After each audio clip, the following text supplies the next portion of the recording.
गुरुपौर्णिमेच्या पवित्र मुहूर्तावर बुधवारी रामनगरी अयोध्या भक्ती आणि श्रद्धेनं न्हाऊन निघाली। पहाटेपासूनच मोठ्या संख्येने भाविकांनी शरयू नदीच्या घाटांवर गर्दी करत विधिवत पुण्यस्नान केलंय। स्नानानंतर भाविकांनी श्रीराम जन्मभूमी, हनुमानगढी, कनक भवन आणि इतर प्रमुख मंदिरांमध्ये दर्शन घेऊन सुख समृद्धीसाठी प्रार्थना केली आहे। शहरात अनेक ठिकाणी गुरुपूजन, भजन कीर्तन आणि विविध धार्मिक अनुष्ठानांचे आयोजन करण्यात आले होते।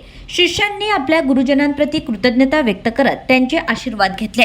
गुरुपौर्णिमेच्या या पावन पर्वावर देशभरातून लाखो भाविकांनी अयोध्येत अलोट गर्दी केली असून संपूर्ण नगरी रामनामाच्या आणि गुरूंच्या जयघोषाने दुमदुमून गेली आहे। गुरुपौर्णिमेच्या दिवशी पवित्र नद्यांमध्ये स्नान करण्याला मोठं महत्त्व आहे। याच श्रद्धेतून आज पहाटेपासूनच भाविकांची पावले अयोध्येतील शरयू नदीच्या घाटांकडे वळत होती। हजारो नागरिकांनी शरयूच्या पवित्र प्रवाहात विधिवत पुण्यस्नान करून आपल्या दिवसाची आणि उपासनेची सुरुवात केली आहे। पुण्यस्नानानंतर भाविकांनी नव्याने उभारलेल्या भव्य श्रीराम जन्मभूमी मंदिरात प्रभू श्रीरामाचं दर्शन घेण्यासाठी मोठी गर्दी केली। यासोबतच अयोध्येचे रक्षणकर्ते मानल्या जाणाऱ्या हनुमानगढी तसेच कनक भवन आणि इतर प्रमुख मंदिरांमध्येही भाविकांच्या लांबच लांब रांगा पाहायला मिळाल्या आहेत। सर्वांनी मनोभावे दर्शन घेत आपल्या कुटुंबाच्या सुखशांती आणि समृद्धीसाठी प्रार्थना केली आहे।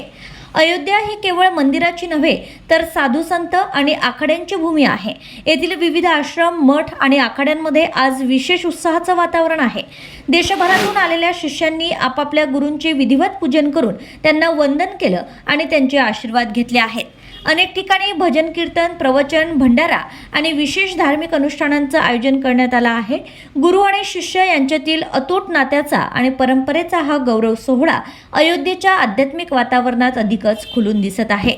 आजची अयोध्या पाहताना ती केवळ एक धार्मिक नगरी वाटत नाही, तर ती भक्ती, श्रद्धा आणि कृतज्ञतेचं एक जिवंत प्रतीक बनली आहे।